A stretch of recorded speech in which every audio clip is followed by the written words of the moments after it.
시청자 여러분 안녕하십니까? 평일 저녁 7시 지역 이슈의 생생한 흐름을 한눈에 보여드리는 생방송 TBS7 시작합니다.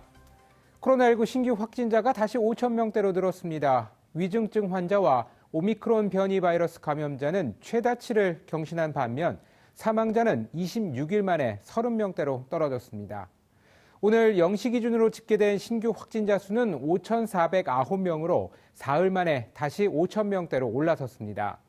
한 주 전과 비교하면 2천여 명이 줄면서 전반적인 확진자 감소세는 이어갔습니다. 오미크론 변이 감염자는 109명이 확인돼 지난 1일 국내에서 첫 감염자가 나온 뒤 처음으로 100명을 넘었습니다. 위중증 환자는 전날보다 49명 늘어난 1,151명으로 또다시 최다치를 경신했습니다. 사망자는 36명이 늘어 26일 만에 30명대로 떨어졌습니다. 이런 가운데 현행 사회적 거리 두기 조치는 다시 한번 연장될 것으로 보입니다.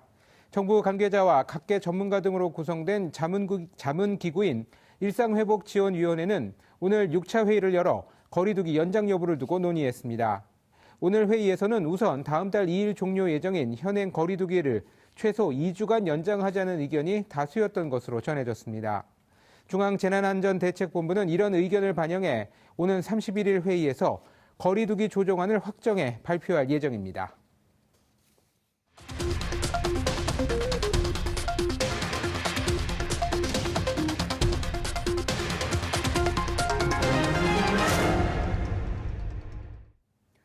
오미크론 변이 확산으로 전 세계 코로나19 신규 확진자 수가 대유행 이후 최다 기록을 갈아치웠습니다. 다행히 사망자 수는 확진자 증가세만큼 늘고 있는 상황은 아닌데요.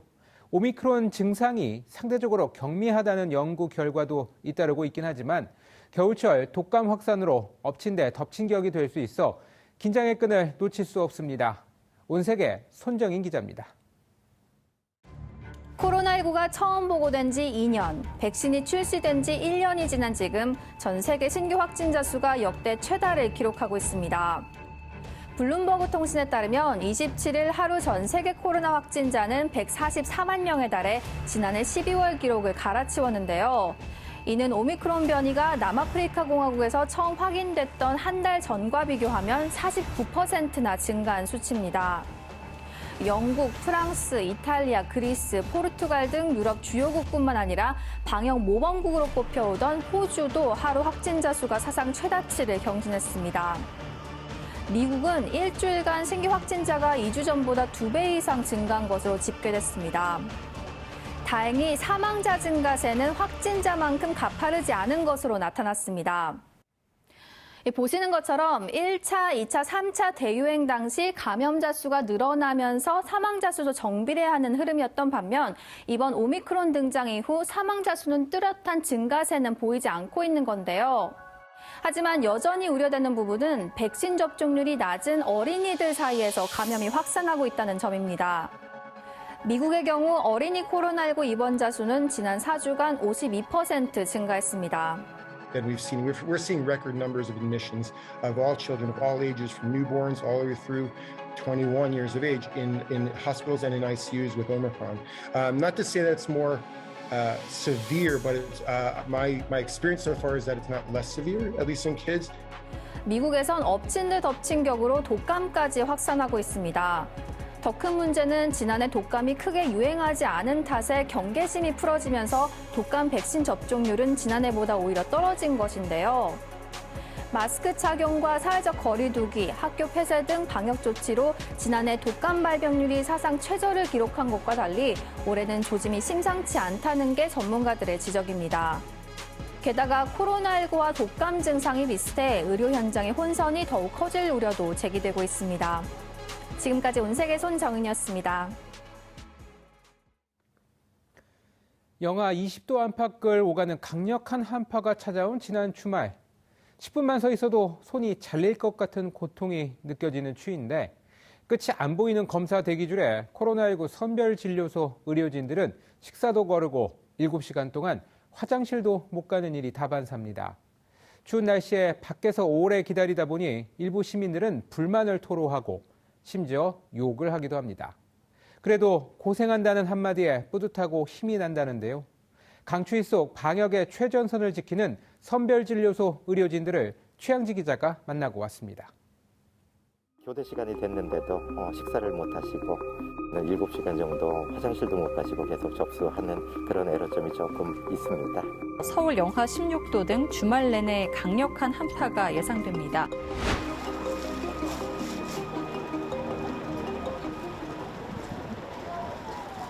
밖에 장갑을 좀 끼고 나가도 한 10분 정도가 되면 거의 손가락이 잘릴 만큼의 고통이 느껴지곤.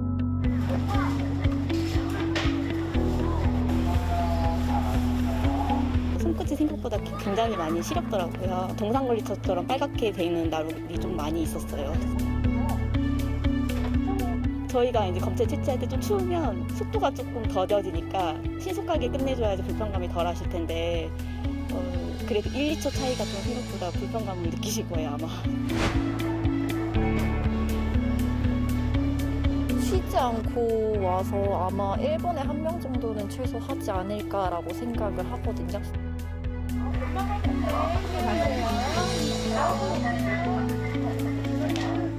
너무 춥다 보니까 코 안에가 많이 얼어있는 분들도 많이 계시고 또 추운 날씨에 줄을 너무 오래 서서 기다리다 보니까 조금 이제 감정이 좀 예민해지시는 분들도 있는 것 같습니다.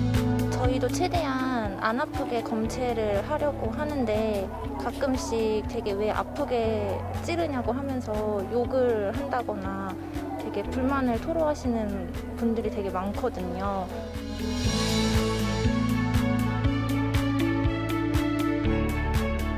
네, 많아요. 요즘은 이제 선별진료소에서 일을 하고 있다, 간호사로 일을 하고 있다 이러면 되게 고생하신다라는 말도 되게 많이 듣고 검사하면서도 이제 수감자분들이 고생 많으시다 이렇게 말씀도 해주시거든요. 그런 말 들을 때는 또 뿌듯하기도 하고 기분도 좋고 그래요. 힘든데 그런 말 한마디씩 격려해 주시는 분들 보면 더 열심히 하게 되고 더 잘하게 되는 것 같아요. 빨리 코로나19가 빨리 중단이 돼서 이제 이런 선별 진료소도 점점 없어져야 되는 게 맞는 것 같고 생활치료센터나 이런 것도 점점 없어져서 하루빨리 원래대로 원상복귀되는 날이 빨리 왔으면 좋겠습니다. 저희가 이 자리에 있어야 또 시민들도 검사받으러 오시잖아요.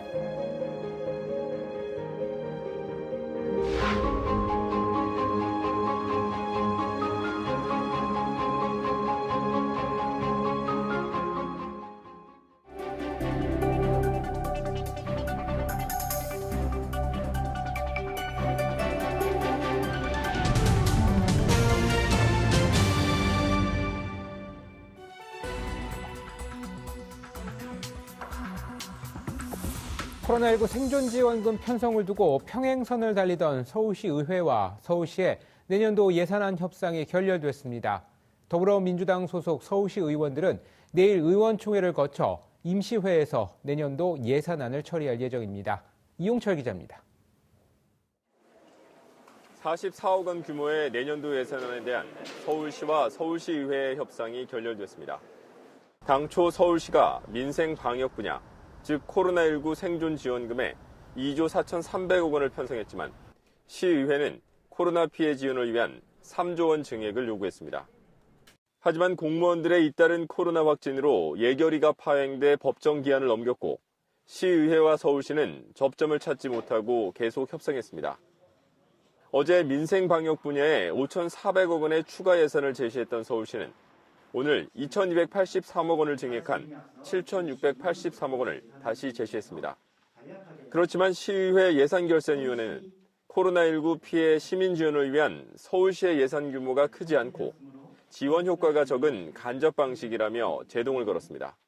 250만 원씩 40만 소상공인한테 지원해 드리려고 했는데 그거에도 턱없이 모자란 돈을 지원하겠다라고 하면서 충분하다라고 말씀하시는 서울시와 지급 방식에 있어서도 직접 지원이 아닌 간접 지원으로서 실질적인 효과가 미비하기 때문에 저희들은 받아들일 수 없는 안이라고 판단하고 있습니다. 서울시 기획조정실은 이에 대해 시가 제한할 수 있는 모든 카드를 던졌고 지방채와 예비비까지 끌어오겠다고 했으며 조기 추경의 가능성도 열었으니 이제는 시의회가 책임 있는 답을 할 차례로 생각한다고 밝혔습니다. 민주당 소속 시의원들은 내일 오전 의원총회를 거쳐 당초 요구했던 1조 5천억 원 규모의 민생방역 분야 추가 예산을 통과시킬 방침입니다. 특히 소상공인 손실보상금 1조 원, 마을버스와 공항버스, 개인택시 등 운송업계 지원금 1,080억 원, 감염병 진단병원인 시립병원 특별지원 800억 원 등을 확보할 계획입니다. 의총을 통해서 예결위에서 결정된 사항을 보고받고요. 내일은 본회의를 열어서 최종안을 결정할 예정입니다. 서울시 기획조정실은 시의회의 증액이 내용상 서울시가 받아들일 수 없는 일방적인 증액이라면 당연히 부동의해야 할 것으로 아직 시의회와 협상 중이라며 인터뷰는 피했습니다. 시의회가 자체적으로 증액한 예산을 통과시킬 경우 서울시가 집행을 거부할 가능성이 커 시의회와 서울시 간 갈등의 골은 더 깊어질 전망입니다. TBS 이용철입니다. 서울의 대표 연구기관인 서울연구원과 서울기술연구원은 각각 사회과학과 자연과학 분야를 연구하면서 시민을 위한 정책을 만듭니다. 그런데 이 두 기관의 연구가 중복으로 추진돼 효율적으로 운영되지 못하고 있다는 지적이 나왔습니다. 서효선 기자가 취재했습니다. 재난과 기후변화, 도시기반 건설 등은 서울의 자연과학 연구를 담당하는 서울기술연구원의 연구 분야입니다. 그런데 지난 3년간 서울연구원에서 수행한 연구를 살펴봤더니 서울기술연구원 담당 분야의 연구가 서울연구원에서도 이루어진 것으로 드러났습니다. 서울시 연구분야 출연기관 종합감사 결과를 보면 최근 3년간 서울연구원이 수행한 연구 가운데 시민생활 환경 개선 연구 28건을 포함해 전체 66건이 서울기술연구원 연구 분야에 해당합니다. 이렇게 두 기관의 연구가 겹친 이유는 연구기관 간의 유사 중복 연구를 방지하기 위한 절차를 제대로 밟지 않았기 때문입니다. 서울시 조례를 보면 집행기관은 연구 종료일로부터 3개월 이내에 서울시 정책연구 시스템과 행정안전부 정책연구 시스템에 연구 결과를 공개하게 돼 있습니다. 하지만 지난해 서울연구원이 행안부 정책연구 시스템에 공개한 자료는 0건, 서울시 정책연구 시스템에 공개한 자료도 공개 대상 74건 중 42건에 그쳤습니다. 정책연구 용역 보고서 공개는 서울연구원이 관리하는 게 아니라 발주기관에서 관리한다는 걸 알아주셨으면 좋겠고, 서로의 연구 상황을 제대로 알 수 없는 상황에서 서울연구원과 기술연구원이 서로 협의나 조정을 할 수 있는 소통 채널이 없다는 점도 문제였습니다. 감사 결과에 대해 서울시는 연구 결과 공개를 확대하기 위해 노력하고 별도의 소통 협의체를 구성해 중복 사업을 방지해 나갈 것이라고 밝혔습니다. 효율적으로 인력을 통합해서 관리한다든지 협의체를 통해서 중복 연구가 안 발생하게끔 조정하는 역할들을 하는 고민들은 지금 하고 있는 단계고요. 또 서울 싱크탱크 협의체 역할을 확장해 서울시 전 투자 출연 기관 간의 연구 계획을 공유하고 중복성을 점검해 나가겠다고 설명했습니다. TBS 서유선입니다.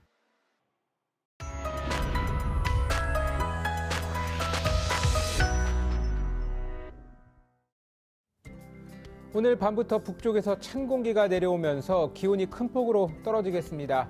경기 북부에 밤 9시를 기해 한파특보가 내려진 가운데 경기 북부와 동부는 아침 기온이 영하 10도 이하로 낮겠습니다. 경기 남서부에는 내일 오후 한때 눈이 오는 곳이 있겠고 그 밖에 수도권에는 낮 동안 눈이 날리는 곳이 있겠습니다. 내일 하늘은 대체로 맑다가 낮부터 차차 구름 많아지겠습니다. 내일 서울의 아침 최저 기온은 영하 7도, 낮 최고 기온은 영하 1도로 예상됩니다.